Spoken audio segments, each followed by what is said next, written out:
نهو نزیک دبین جدومای کاتنا و ورزی سرمایه و زوستانه لیتانو که پتریا ولاتین بردرش بشه گاز اسپی و ورنگرتیه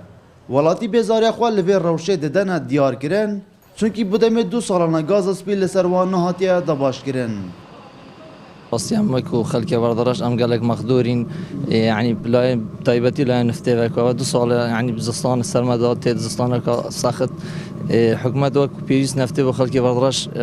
وزعناك شكلك جان جينا توزع كرن يعني قالك خلقك مخدوره ونفتا ويكي ديجي يعني مروف بكريت قالك جرانا هكبات با ارزان با يعني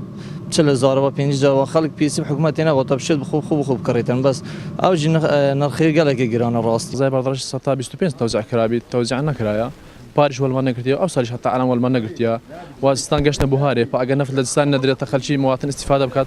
فكان ندري بنفتيش زحمتها وباخذ زنستان سرمايه وكهرباش ضعيفها وحقي كهرباش بالتايبت يم دكاندارن ششقاتي مالانتي توا جبوی چارەکردنا vê pirsê li vê deverê Qaymaqamê qezaya berderaş bi wekalet bû Kursat News da diyarkirin ew berdewam li ser hewlên xwe heya hemî welatî beşê gaza spî beriya bi dawî hatina werzê zistanê werbigirin. بالنسبة لنوتي سبي بو أم ورزة إما نزيكي سنتري قضايا بدرج نزيك 5,000 بسولمان هيا بو ورقتني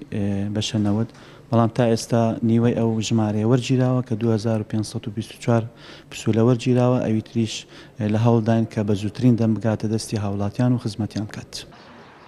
بۆ وڵاتیان ئەف 2 ساڵên borî 2 ساڵên pirî zehmet û qeyranên giran bûn. Çunkî dabaşnekirina gazaspî gelek bargiranî li ser jiyana wan durust kirbû û ji birî dabaşnekirina gazaspî ji lê hikûmetê ve dişyanên wan de nebûn ew gazaspî li cihên bazirganî bikirin. Çunkî bihayê wê gelek ya giran bû. Dilbirîn Gazî, Kursat News, Berdereş.